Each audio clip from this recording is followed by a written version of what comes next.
मैं सरताज आलम, खबर 7 से। हम लोग हैं उत्तराखंड के हल्द्वानी में और इस समय महिला अस्पताल बंद है, लेकिन आशा वर्कर यहाँ पर मौजूद हैं। सैकड़ों की तादाद में नाराज हैं अधिकारियों से, सिस्टम से।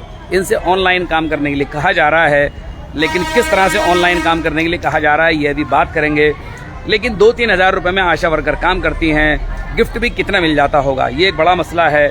इन लोगों ने अभी पिछले दिनों भी अपनी मानदेय बढ़ाने के लिए और सैलरी स्थापित करने के लिए भी आंदोलन किया था, लेकिन इनकी नहीं सुनी गई। मात्र कुछ 100 रुपये इनके बढ़े थे, लेकिन आज ये फिर नाराज हैं और हम इस समय हल्द्वानी महिला अस्पताल में हैं।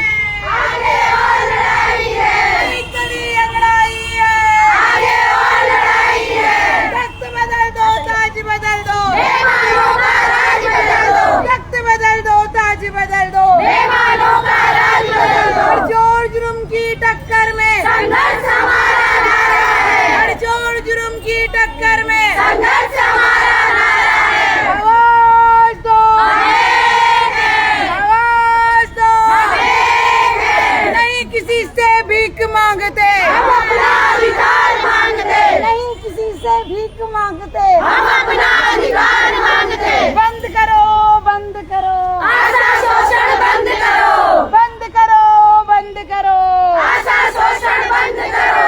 तख्त बदल दो, ताज बदल दो, बेईमानों का राज बदल दो। तख्त बदल दो, ताज बदल दो, बेईमानों का राज बदल दो। स्वास्थ्य मंत्री होश में आओ, होश में आओ, होश में आओ। स्वास्थ्य मंत्री होश में आओ, होश में आओ, होश में आओ। होश में तुमको आना होगा, होश में तुमको जाना होगा। स्वास्थ्य मंत्री होश में आओ, होश में आओ, होश में आओ। स्वास्थ्य मंत्री होश में आओ, होश में आओ, होश में आओ। तख्त बदल दो, ताज बदल दो, बेईमानों का राज बदल दो। तख्त बदल दो, ताज बदल दो, बेईमानों का राज बदल दो। बहनों का शोषण नहीं चलेगा, नहीं चलेगा, नहीं चलेगा। बहनों का शोषण नहीं चलेगा, नहीं चलेगा, नहीं चलेगा। ऊपर दबाव नहीं बनेगा, नहीं बनेगा, नहीं बनेगा। आवाज दो, आवाज दो। हर जुर्म की टक्कर में संघर्ष हमारा नारा है। हर जुर्म की टक्कर में संघर्ष हमारा नारा है। जिंदाबाद मुर्दाबाद धरने प्रदर्शन का एक रिवाज है, वो यहाँ पर चल रहा है। लेकिन मूल बात करेंगे रिंकी बिष्ट से, रिंकी जोशी से, रिंकी जोशी से बात करेंगे, जो कि आशा वर्कर्स की अध्यक्ष भी हैं हल्द्वानी की। इनसे बात करेंगे कि क्यों नाराज हैं। हमने स्लोगन में भी लिखा है कि आशा वर्कर नाराज हैं, क्या हुआ? नाराजगी का सबसे बड़ा कारण ये है कि सरकार ने हमें जब रखा गया था 2006 में, हमारी तो बात की ज्वाइनिंग है, लेकिन जो हमारी बहनें 2006 में रखी गई थी, उस समय सरकार ने हमें मातृ मृत्यु और शिशु मृत्यु दर कम करने के लिए रखा था। और हमारी बहनों ने घर घर जाके, गांव जाके, कितनी बहनें तो पैदल और दूर चल के इतने गांव जाके इस कार्य में पूरा सुधार आया। लेकिन अब सरकार क्या है, सरकार ने बिल्कुल काम का बोझ इतना बढ़ा दिया है। अब वो कह रही है कि तुम फील्ड में जाओ, वहाँ से पूरा डाटा कलेक्ट करो 0 से 5 वर्ष का और गर्भवती का। उसके बाद उससे पूरा ये जो डाटा एंट्री का काम है आशा वर्कर खुद करेगी। जब ऐसा था तो उस समय इन्होंने हमारी 8 पास बहनें क्यों रखी? कक्षा 8 पास बहनें इन्होंने क्यों रखी? हाँ। उस समय भी सरकार को ये सोचना चाहिए था ना भाई, आगे चल के 5 पास भी रखी। उस समय तो इन्होंने बिल्कुल ऐसे भर्ती क्यों भरी? तो डाटा एंट्री में दिक्कत क्या आ रही है? मतलब पूरा ऑनलाइन तो दे रहे हैं, वो पूरा काम इंग्लिश टू इंग्लिश है, उसमें एक मिस्टेक नहीं होनी है। जो हमारी 8 पास 5 पास बहनें कैसे करेंगी आप बताइए हमें। इसीलिए सारी बहनों में नाराजगी है। तो ये क्या मोबाइल कोई ऐप आया है जैसी जानकारी मिल रही है? बताएं जरा उस बारे में। ऐप आया, यूविन ऐप आया है। हाँ, क्या है? यूविन ऐप। यूविन ऐप आया है, उसके अंदर ही हमें पूरा उसका डाटा जमा करना है, 0 से 5 साल के बच्चे का भी और गर्भवती का भी। तो यानी कि जो ऐप का काम है वो आप पर छोड़ा जा रहा है? हम पे छोड़ा जा रहा है। ये काम किसका है? ये किसको करना चाहिए? अच्छा जी, ये काम एएनएम का काम है। अच्छा एएनएम का काम है, तो ये आपके ऊपर दिया जा रहा है? एएनएम की सैलरी कितनी है? एनएम की सैलरी लगभग होगी 60,000 के लगभग होगी शायद, क्योंकि हमें भी नहीं पता है। 60-70,000 है। 60-70,000 एएनएम की सैलरी होगी, तो काम उनका है, ये ठोपा पर जा रहा है, आप ये कह रहे हैं? हाँ जी। एनएम हमारे 2,000 रूपए। तो आपको दिक्कत क्या है यह काम करने में? 2,000 रूपए वाली सैलरी वाले क्या क्या कर सकते हैं? मात्र अच्छा, 2,000 मिलते हैं आपको? दर को कम करने के लिए हमें रखा गया था, ना कि हमें ये पूरा एरिया का हर चीज 0 से 5 वर्ष दे रहे हैं, लिखित में ले लो, लेकिन ये मोबाइल में हम नहीं देंगे। मोबाइल में हमसे हो ही नहीं रहा है। मोबाइल में हमारा कभी स्लो नेट हो जा रहा है, कभी बंद हो जा रहा है, कभी कोई दिक्कत आ रही है, हम फोन कर रहे हैं, क्या हम एरिया में ही पड़े रहेंगे? हमारे बच्चे नहीं है, बताओ। बच्चों से कराओ, बच्चों को भी लेके चलो। 2,000 रूपए के चक्कर 2,000 हमें मिलेंगे, बच्चों को पूरे खानदान को भी लेके चलेंगे फिर। जी हम कह रहे तुम्हें नहीं आ रहा अपने बच्चों से कराओ, तुम्हें नहीं आ रहा, तुम्हें काम नहीं करना, काम छोड़ो कह रहे। हमसे कह रहे कि अपने बच्चों से कराओ, हमसे कह रहे बच्चों से कराओ। बच्चे इसी काम में लगेंगे क्या? पढ़ाई तो करेंगे जरूर। मतलब कौन कह रहा है बच्चों से कराओ? ये हमारे ऊपर वाले। अच्छा, ऊपर के लोग कह रहे हैं, ऊपर के लोग कह रहे हैं कि आप नहीं कर पा रहे तो बच्चों से कराओ। तो क्या ये इसके अंदर तो मोबाइल वगैरह नंबर भी दर्ज होना होता है? हाँ। हल्द्वानी में मलिन बस्तियां भी हैं, तो क्या सबके पास मोबाइल नंबर? सबसे बड़ा रोना तो जी? यही है। कितने लोग ऐसे जिनके पास फोन नंबर नहीं है, तो उसके लिए हमें तो परेशानी है ना। और कितने लोग ऐसे कि जो बार बार नंबर चेंज करते रहते हैं, और आधार कार्ड कितने लोग नहीं दिखा पाते हमें। और कोविड शील्ड लगी थी जिससे, अब वो नंबर अच्छा, जिससे कोविड का उनको टीका वगैरह लगा और था। उसके बाद इससे पहले भी इन्होंने एक ऐप लॉन्च की थी, आशा संगिनी, वो कितनी चला ली इन्होंने। हर 4 महीने बाद का ड्रामा है, हर 4 महीने, हर एक 4 महीने में नया ये प्लान। वो आशा संगिनी मोबाइल में इतना किराएदार मोबाइल में होते रहता है। कभी एरिया में कुछ एरिया में किराएदार भी है बहुत सारे।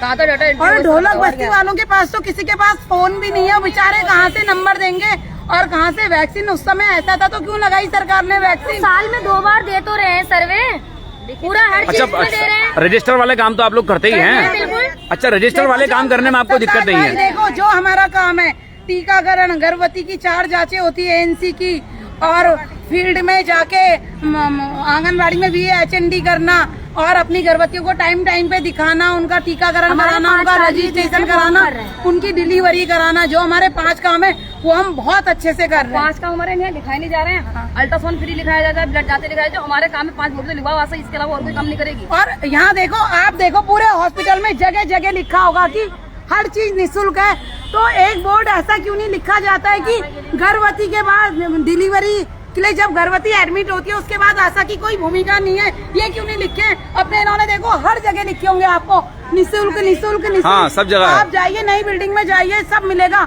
तो वहाँ पे एक बोर्ड ऐसा भी लगना चाहिए ना कोई। हाँ, मेरी बात सुनो, अगर जो 24 एक गर्भवती आती है, देखो प्राइमी होती है, तो उसका बच्चा होने का कोई टाइम नहीं होता है, उसे 24 घंटे भी लग जाते हैं, और किसी को 2 दिन भी लगते हैं, किसी को 3 दिन भी लगते हैं। हाँ। क्या आशा 3 दिन तक उन्हीं के साथ रहेगी? वहाँ पे ऐसा होना चाहिए 2000 में 2000 रुपए के मानदेय में। हाँ, और वहाँ पे ऐसा होना चाहिए कि वहाँ पे ऐसा लिखा होना चाहिए, आशा का भर्ती के समय रहना अनिवार्य है, और जो भर्ती के समय नहीं है उसका बाद में नाम लिखा जाना भी अनिवार्य है, क्योंकि मेरी उस बहन ने पूरे 9 महीने सेवा दी है। हो सकता है किसी वजह से जी, बीमार हो सकती है, और उसके बाद उसको एक दवा लेने के लिए भी उसे लाइन में खड़ा होना पड़ता है, उसे भी पर्ची बना के लाइन में खड़ा होना पड़ता है। ऐसे आशा की कोई सेवा किसी कोई मतलब उस समय आप लोग कर्मचारी नहीं है? नहीं है जी, हम कर्मचारी नहीं है, हम बंधुआ मजदूर हैं, तभी तो हमें दबाया जा रहा है। ज्यादा परेशान करते हैं, वो भी कहते हैं उनका स्टाफ है और हम स्टाफ में नहीं है, हम फालतू हैं बिल्कुल। हम तो बंधुआ अब आप लोगों ने पिछली बार आंदोलन किया था, सरकार ने आपकी सैलरी भी बढ़ा दी, और आप लोग कह रहे हैं कि अब ऑनलाइन काम नहीं करेंगे, ये आपसे कुछ नहीं बताया, हैं? काम हमारा नहीं पता है, है। ऑनलाइन काम हमारा नहीं है, और मेरी कोई बहन नहीं करेगी ऑनलाइन काम, हमारा नहीं है। एक महीने मिलता है। जी, जो 5 पढ़ी या 8 पढ़ी है वो ऑनलाइन कैसे कर पाएगी? जो कक्षा 5 पढ़ी है या 8 पढ़ी है? 8 पढ़ी है, और उसने भी अपना अच्छा, इनको रखा ही कक्षा 5 और 8 वाले लोगों को था? उस समय भरपाई करनी थी ना, उस समय करना था कि काम कैसे आगे बढ़े। और आज जो है आशा इतना काम करने के बाद भी उसको कोई सुविधा नहीं है, कोई किस्म की सुविधा नहीं मिल रही है। कक्षा 5 और कक्षा 8 पास लोगों को उस समय सरकार ने रखा क्योंकि मात्र मृत्यु दर कम करनी थी, तेजी से इस मामले में काम करना था। अब उस समय कुछ 100 रुपयों में कक्षा 5 और 8 पढ़े हुए लोग ही काम कर सकते थे, क्योंकि अगर ये ग्रेजुएशन, पोस्ट ग्रेजुएशन या एग्जाम पास करके आते तो ANM या GNM की तरह इनको भी 60,000, 50,000, 1,30,000, 40,000 दे देना पड़ता।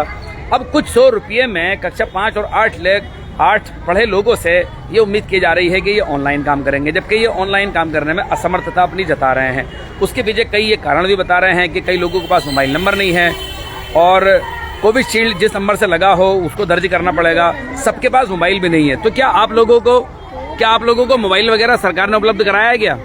क्योंकि ऐप तो मोबाइल में ही पहले कराया था, बेकार के मोबाइल से खराब हो गए तो कभी गए और सभी को जी जिनको कराया रखा है उनका अभी तो मोबाइल भी काम नहीं करता है, उनका डाटा। अच्छा, मोबाइल दिए थे सरकार ने? आधे लोगों को आधे हम नहीं वाला सर नहीं दिया है सर। एक बात और, अगर हम यहाँ पेशेंट दिखाते 24 घंटे उनके संग रहते रात और दिन, उसके बाद हमें कोई बुखार भी आया था, हमें एक दवाई भी यहाँ से फ्री नहीं मिलती है।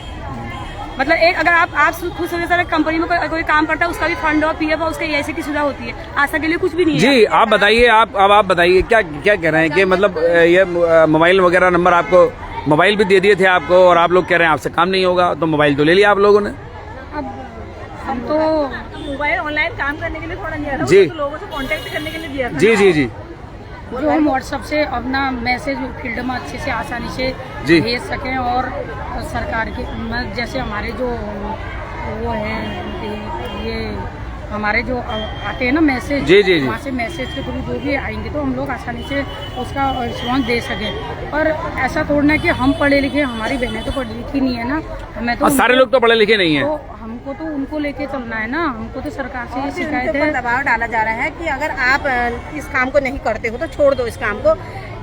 ये कौन कह रहा है आपसे छोड़ दो? ऊपर से दबाव पड़ता है ना हमारे ऊपर, जो हमसे बड़े होते हैं वो। अच्छा, जो ऊपर से बड़े अधिकारी हैं वो आपसे कह रहे हैं कि आप नहीं कर रहे तो छोड़ दो आप। अगर तुमसे नहीं होता तो काम को छोड़ दो, हैं? तुम नहीं करोगे तो कोई दूसरा बंदा काम करेगा। 2006 से आशा बिल्कुल निःशुल्क लगी थी हमें। 2006 में जब हम इसमें लगे तो हमें घर से पैसा मांगना पड़ता था, तब हम गाड़ियों में यहाँ सैलरी या मानदेय उस समय नहीं था। उस समय नहीं था उस समय और आज वो आशा छोड़ देगी तो उसकी 18 साल की मेहनत कहाँ जाएगी सर? चलिए हटा दें, उसकी भरपाई कर दें, हटा दें। चलिए बहुत शुक्रिया। तो आप देखें, आशा वर्कर नाराज हैं, सबके अपने अपने मामले हैं। इतनी कम सैलरी और कक्षा 5 से 8 तक कई महिलाएं, कई आशा वर्कर यहाँ पर ऐसी भी हैं कि वो 5 से 8 तक पढ़ी हैं, तो वो असमर्थता यहाँ पर जता रही हैं। फिलहाल डिजिटल दौर है, सरकार सभी चीज़ों को डिजिटल करना चाहती है, लेकिन इनका काम है कि ये डिजिटल काम इनको ना दिया जाए, उन लोगों को ये काम दिया जाए जिनको तमाम फैसिलिटी है, जिनको सैलरी ज़्यादा दी जाती है, ये इनका काम है। तो फिलहाल साथियों, हम ये हल्द्वानी में राजकीय महिला अस्पताल में आज आशा वर्कर नाराज थी और ये यहाँ पर धरना प्रदर्शन भी कर रही थी। ये हमने तस्वीरें आपको दिखाई। आपको हमारी ये लाइव कैसी लगी बताना ना भूलें। जनतांत्रिक पत्रकारिता को आगे बढ़ाने के लिए आप हमें विज्ञापन दें, आर्थिक तौर पर भी हमारी मदद करें, सरकारों और कॉरपोरेट के बहाने ना छोड़ें, वरना टीवी मीडिया की तरह डिजिटल मीडिया का भी हमारा यह हाल होगा। तो साथियों, आपको हमारी ये लाइव कैसी लगी बताना ना भूलें और इसमें लाइक, शेयर और कमेंट जरूर करें। साथियों, मैं चलता हूँ, मैं आपका दोस्त, आपका भाई, मैं सरताज आलम, खबर 7 हल्द्वानी।